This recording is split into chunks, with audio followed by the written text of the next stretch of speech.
my second run. I mean, no, third run. I did first 2 runs in the morning in the Freightliner, and the curious thing happened. They gave me like 2 deliveries and 2 pickups for my first trip. So I grabbed the key for the Freightliner, went over, and it was plugged in overnight because today's Monday. So last time I drove it was Friday, and nobody seems to have been using it on Saturday because, you know, I was supposed to work Saturday, but dispatch says there's no runs, so you might as well stay at home. Use the right lane to take exit 271 to merge onto And so I tried to start it, and to my surprise, the battery was dead. You know, like the starter works, but doesn't want to turn. What the heck? So I went, talked to the mechanic, and we have a couple of those, you know, booster little carts, asking for help because I didn't want to fry the battery. I never know where's, you know, red and how to properly connect it. So he came out, hooked it up in like 2 seconds. Right lane to keep right to merge onto Stony Trail. We try to start it, nothing. He says, okay, this one is too weak, we need a bigger one. He grabbed the bigger one and he says, we tried, nothing. He says, okay, let it sit for like 2 minutes. And we plugged that one into that, you know, cable that was hooked up overnight to the truck. So that one has, you know, 110 volts. He says, let it sit for a couple of minutes. If it doesn't start after 2 minutes, then you might need a new battery. Something happened with the battery. And that truck is like, you know, 4 or 5 years old. And so I let it sit like that. I went in and I grabbed my 2 machines I was picking up, like one small scissor lift and a self-propelled man lift. Brought them out, lined them up with the truck, while the truck was still in parking space, right? I couldn't start it, right? And then I went to the truck, turned the key, right away it started. You know, bingo. So I disconnected the booster. For about 38 kilometers, continue straight. And we were all good. And so I did my 2 deliveries, and then I did my 2 pickups. I came back, they gave me 2 more deliveries, 2 more pickups, I think, or maybe 1 delivery, 2 pickups. Anyway, there was a lot of stuff. And then on the way back, I stopped at Dairy Queen, and I had a feeling, you know, like, shall I go for a triple burger or double burger? Each time I have a triple burger, my dispatch, they have some kind of an infrared sense. If I have a triple burger, they give me scaffolding after lunch, you know, which if you ever had a triple burger from Dairy Queen, you know, that flamethrower, man, I don't know, it's probably like 1,000 calories even without cheese, because it has bacon, it has 3 pretty fat, you know, patties, but it's so good. So anyway, I think, you know, to heck with it, I'll have a triple burger. So I have the triple burger and come back, unload the 2 scissor lifts I had from the previous run, and go to see dispatch, and he hands me over my next run. He says, now in a pickup truck, and I look at the ticket, and of course it's scaffolding. I said, you just seem to know, you know, whenever I have a triple burger, I get scaffolding. And we both were laughing. He says, okay, next time, dispatch says, next time I'll give you a heads up. Don't get a triple burger, you know, like scaffolding. And so I parked the Freightliner, jumped into a pickup truck, and these are super clean because Friday we didn't have much work, so I washed both trucks inside and out. Like, they look so nice now. And I loaded 6 5x5 frames, but lucky for me, the decks are only 7 feet long, so 4 decks, and also braces are 7 feet long, which makes things much easier. Plus 4 casters, you know, 4 wheels. And now I'm heading over 52 kilometers, 30 miles, to the drop site in the southern part of Calgary, which is, you know, a new residential development. And a couple of other things happened. First off, this morning when I I always switch my phone to airplane mode overnight, because you get some spam calls or emails or something like, and then they wake you up at 3 in the morning, and then you cannot go to sleep. So whenever I go to bed, I turn the airplane mode on my phone,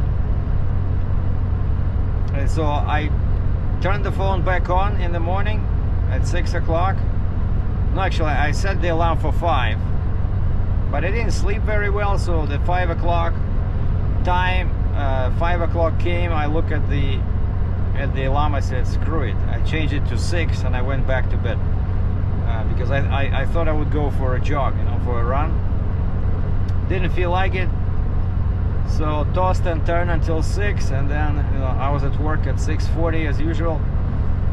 And when I turn the phone back on, I see a WhatsApp message from my mom, 88-year-old Katerina in Moscow, Russia, and she says, "Please forgive me, son."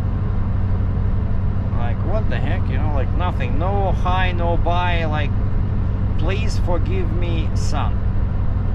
And I wasn't sure what to say, so I just replied. I said, "Forgive for what?" No answer. I don't know. I don't have a good feeling about this, when old people ask you for forgiveness.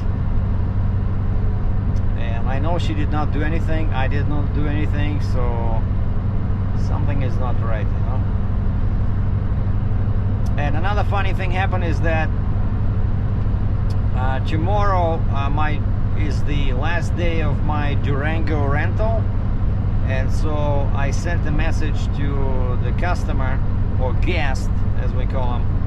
I said, "Hey, so-and-so, I hope everything is good with the Durango. Please remember to park it in the same spot," and I gave him the spot number, and I said, "Hide the key in the magnetic box in the same spot where I left it for you." And the guy says, "Yeah, no problem. We are in Banff.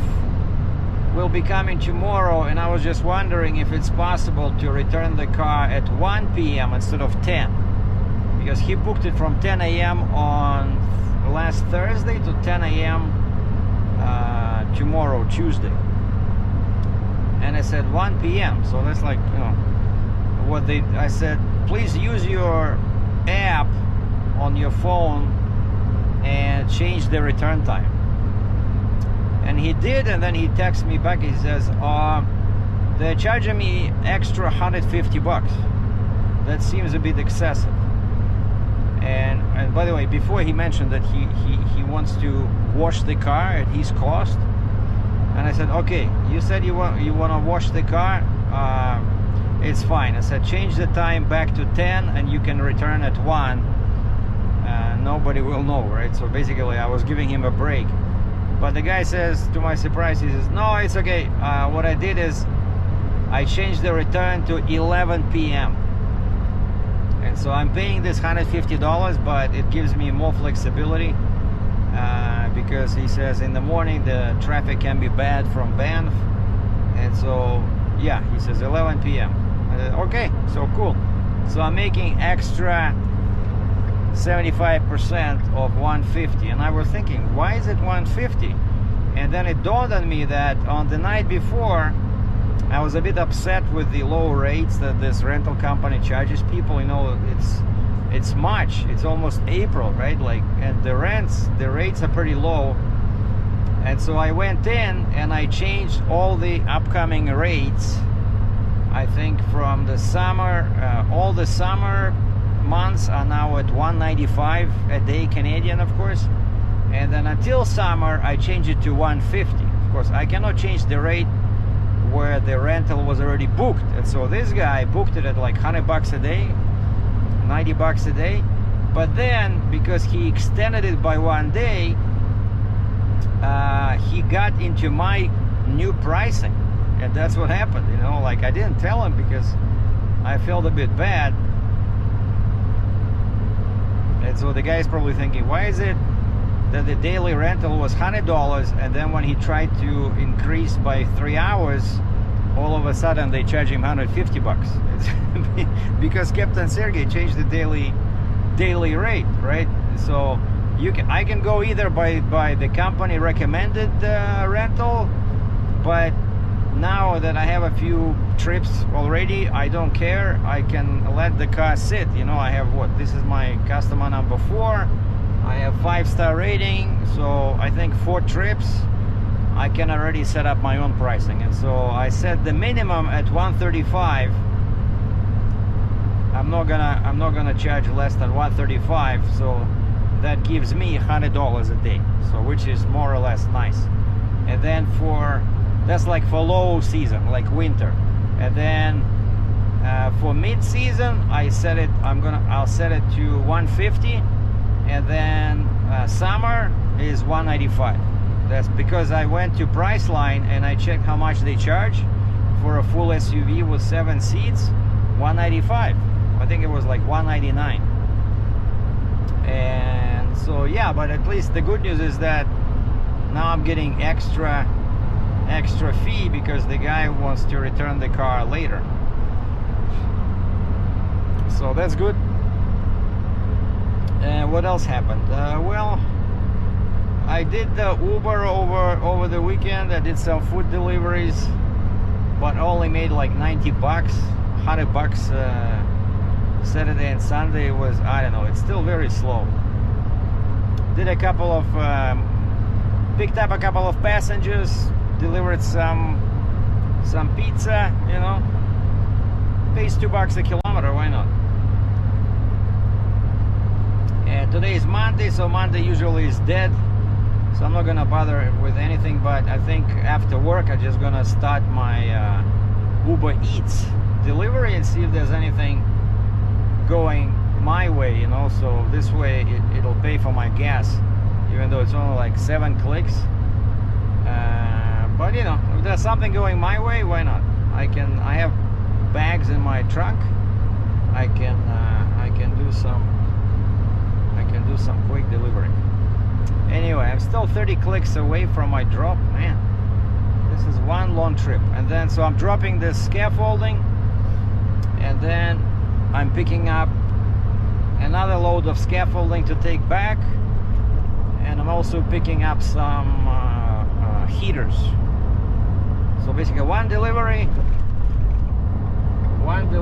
and 2 pickups.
So the delivery is done, so now I'm heading over to do my first pickup, and it's also scaffolding, and I don't like the sound of it because I'm loading inside the Stampede grounds.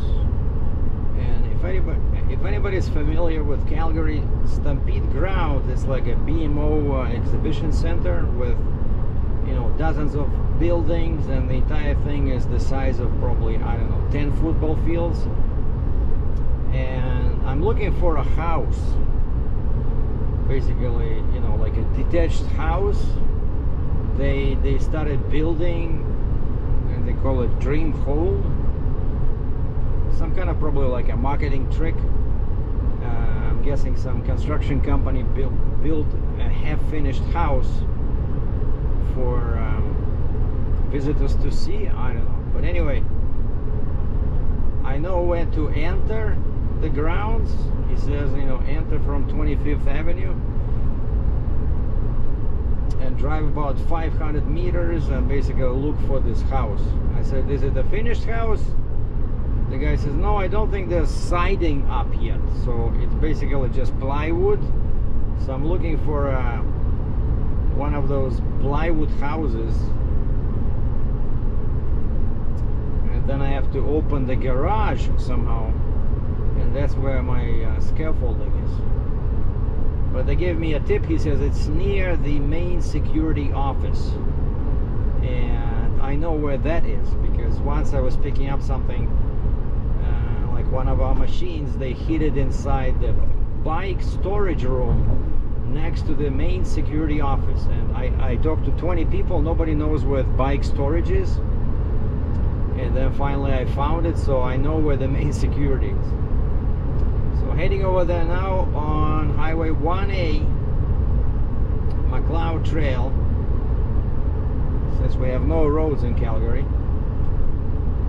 And by the way, I saw an interview on TV with the mayor of Calgary. Turns out it's a female politician. Never heard about her before. When I'm home, I want to go and online and send her a message. I'm pretty sure you can reach at mayor through some kind of a communication, you know, portal, because the roads here are awful.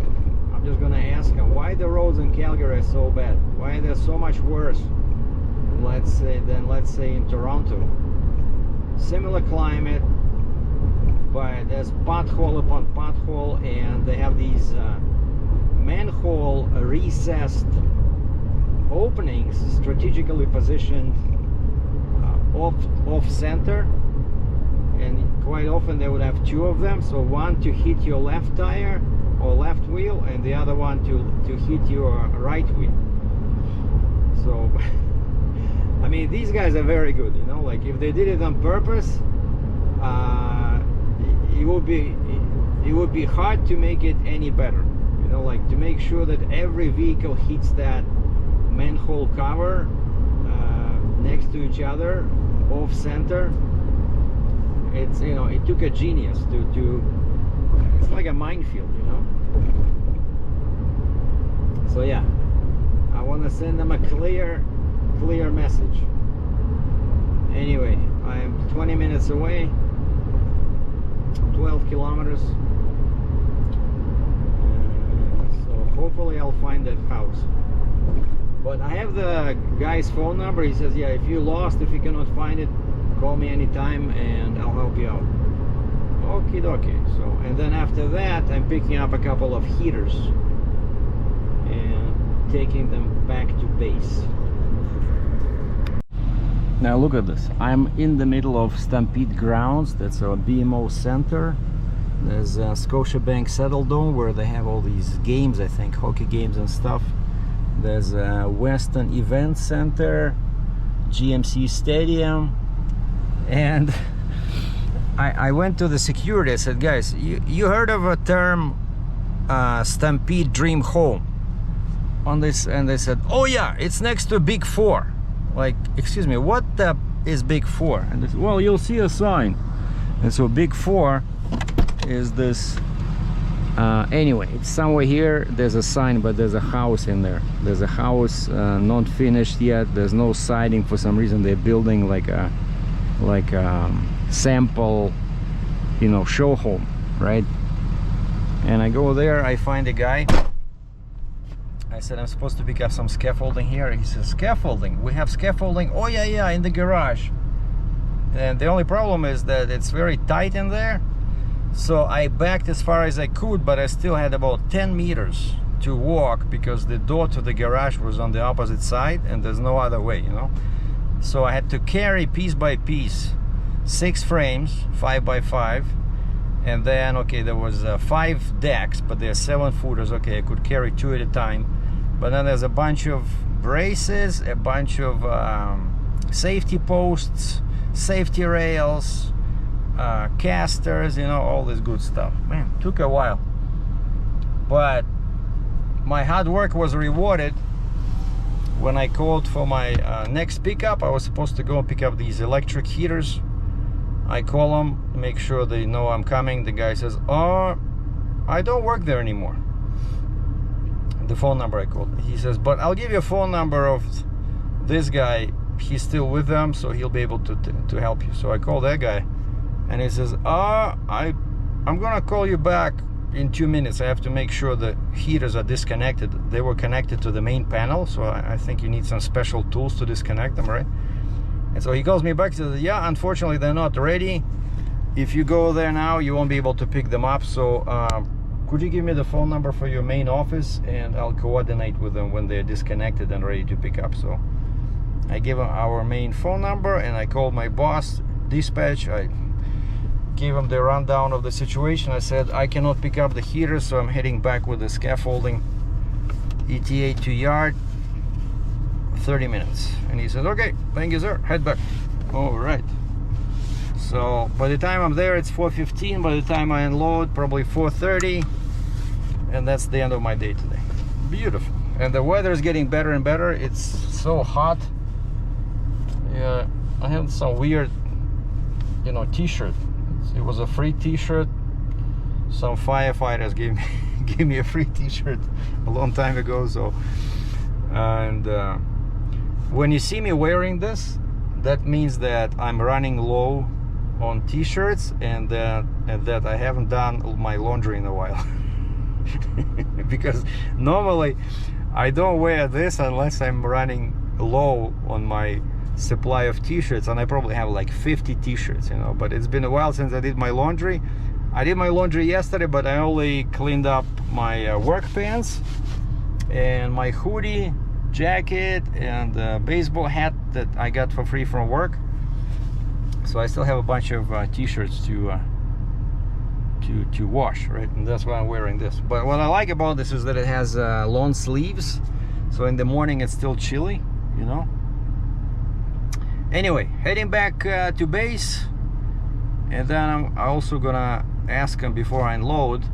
A smart way to do it is you ask the dispatch if there's any scaffolding leaving tomorrow, because sometimes there is, and then you don't have to unload, you know. That would be a really good, you know, turn of events.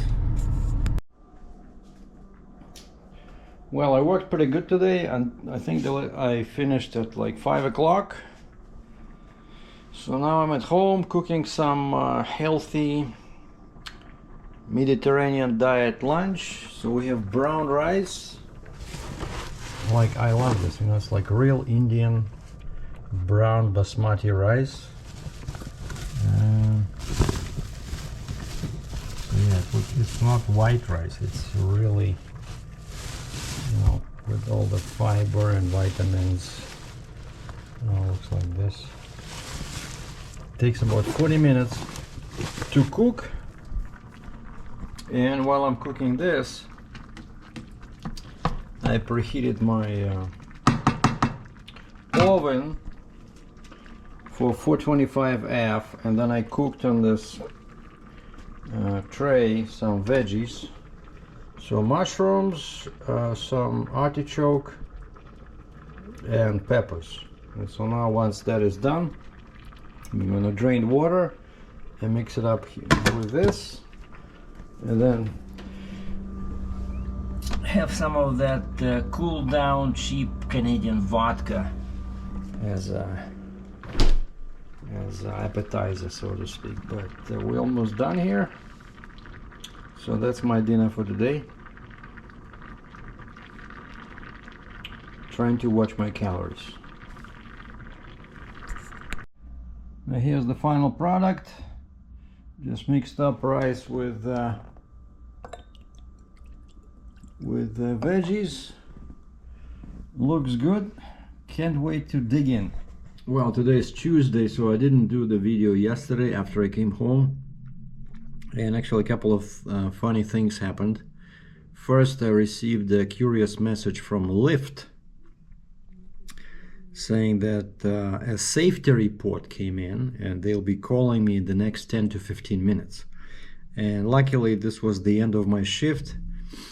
Actually, hours are getting pretty good at work. We're getting busier, so I worked till almost 5 today, so some overtime, which is great. Drove both a pickup truck and a freightliner today, delivered, pickup. I lost count. Like, I was to so many parts of Calgary today. It was very busy. All I had was like 30 minutes for lunch, and that's it. And I had my own brown rice, like the leftovers from the day before that I showed you at the end of the previous clip. And also I went to McDonald's, and I was not sure if it's gonna work or not. I said, I just want to buy 2 grilled chicken patties. Can we do that? I said, give me 2 grilled chicken patties, no cheese, and a large drink. And she said, okay. So she was not surprised, but it was $7. But I took those chicken patties because of course they're healthier than beef. And when I took my lunch, I just warmed up my rice with veggies, and then I cut these 2 chicken patties into pieces and I mixed them up, and I got myself a chicken with veggies, brown rice with veggies and chicken. It was awesome. I'm still, full because 2 patties was a bit too much. And at the end of the day, my phone rings, and I don't recognize the ringtone because I keep changing it, playing with my new iPhone 15 Max. It was in my back pocket, and a coworker says, "That's your phone. Your phone is ringing." I said, "Oh, thanks." So I grabbed my phone, and it says, "Is this Sergei?" People, of course, can never say my name. I said, "Yeah, it is. Okay. What do you want?" "Who is this?" "Lyft." And the guy says, we received a safety report from one of our regulators." I'm like, wait, stop. Who's a regulator? And the guy is specifically, that type that you often find with customer service with these big companies. He speaks English, but he does not speak English. Like, he does not understand. I don't know how to explain it, but like, it's hard to communicate with them, even though they seem to speak proper words, like regulator, right? Like, what's a regulator? To me, a regulator, that's like a municipality from Calgary, right? Somebody who regulates the industry, right? "We received a safety report from one of our regulators." And I said, hold on. I said, I hardly do any Lyft rides because your rates are so cheap. That's what I told him, I swear. I said, your rates are so cheap. I think last week I did one ride. And this guy says, so I don't think there should be any safety concerns, because safety concerns usually means it's passengers, like somebody didn't feel safe in your vehicle and they complain. I'm thinking that's totally not possible because I hardly do any Lyft rides, like they're so cheap. 9 out of 10, I cancel them. They offer me something, I cancel, then after 2 cancellations, they bump you offline, then you have to click online again. But I mean, if I'm sitting and there's nothing on Uber, I switch both of them, right? And the guy says, well, you have a YouTube channel. Is that correct?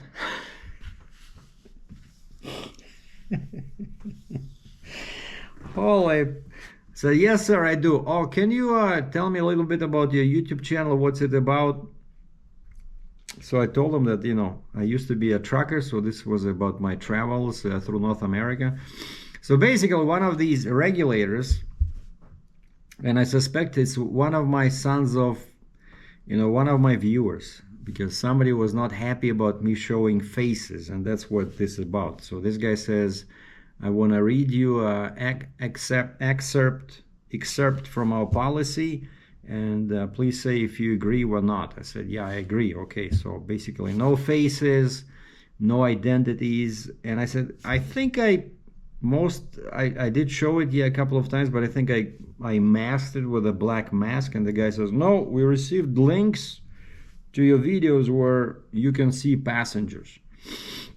And I said, okay, send me the links, because I said I have over 3,000 videos on my channel. Can you send me the links to these videos and I remove them? And the guy says, oh, okay, cool. But basically they're saying that according to their policy, if you your account can be terminated if you do this, because that's against the privacy policy. Okay, so I'm gonna remove it. No big deal.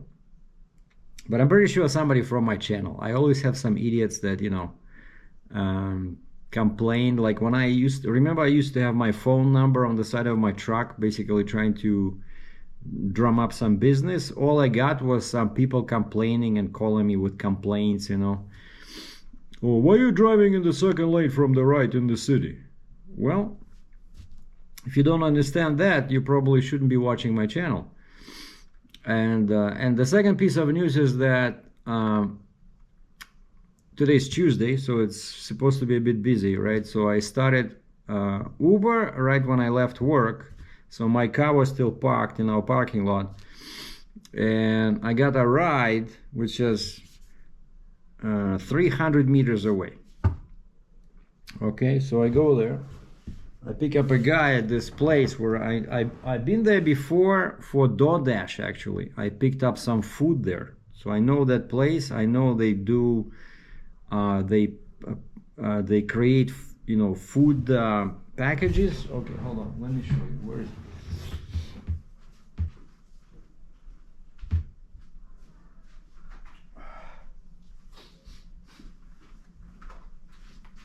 Yeah, so they create something like this, you know, like a prepackaged thing that you can see in supermarkets and stuff like that. And a couple of times it turns out you can order from this place, you know. And it was either DoorDash or Uber Eats. I remember I went there and I said, hey, this is for, you know, I don't know, Johnny M. And they said, sure. Like this one has some pre-cooked carrots, some ham, some turkey, I think. Yeah, like ham and turkey and some potatoes and some sauce. But there's no stickers on it, so I'm pretty sure the guy got it for himself. So basically, yeah, what happened is that I did this ride. It's like 3 kilometers. I took him to some, you know, apartment building, this guy. And he was holding this. And then when I was dropping him off, he says, this is for you. Man, I was so surprised, I swear to God, you know, I said, are you sure? Like, what?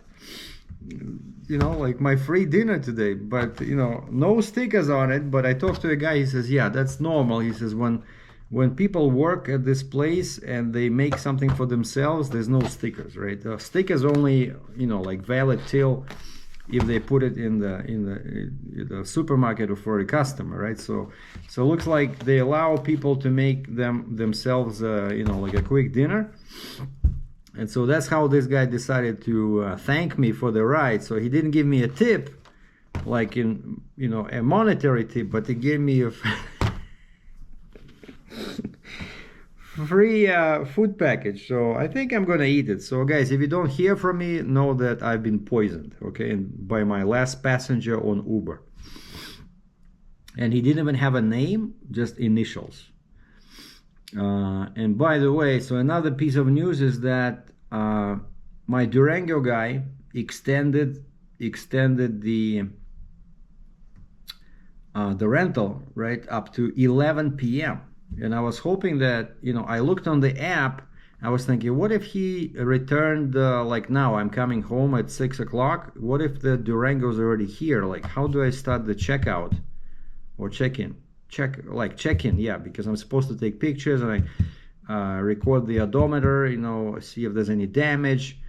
But the app does not give me any means to start an early, you know, check-in or checkout probably, right?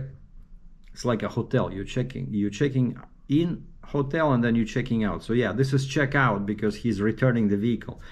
But I came home. Right now I'm looking through the window. My parking spot is empty. Durango is still somewhere, probably on the way from Banff to Calgary. But the good news is that I made extra $100 because of this extension. But now my next, so it's still not here. I open my blind so I can see it when he returns it. My next rental is in April. I think a guy rents it for like 3 days, and then I have one in June, and then the guy had it booked for the Stampede time when it's 2 weeks in July, and he got canceled, which is great because I went in and I increased all the prices, because yeah, there's no way like he was getting like $100 a day. No freaking way. For a large SUV with 7 seats, I changed it to $195. So $195, that means that if somebody rents it at $195 a day, I will get 75% or $146, But if they rent it for $100 a day, then I will only get, of course, $75, which is a big difference, 2 times less. So no, yeah, I'm not gonna rent out this beautiful, pretty much new vehicle for cheap anymore, because now I have some rides, right? I have some good comments, and I get 5-star out of 5 reviews. So now I think I should be able to get rides at regular market prices, not some BS, cheapo rates. Anyway, that's it. So now I'm just gonna throw this in the microwave. Not sure about this sauce. It probably has some milk, or milk or cheese. We'll do a sniffing test, and that's gonna be my free dinner. Actually, I was thinking about this, like, what am I gonna have for dinner? Like, my fridge is half empty, and that's it. So that's it now. So now I'm gonna transfer it, create a movie, and you guys gonna watch it, okay?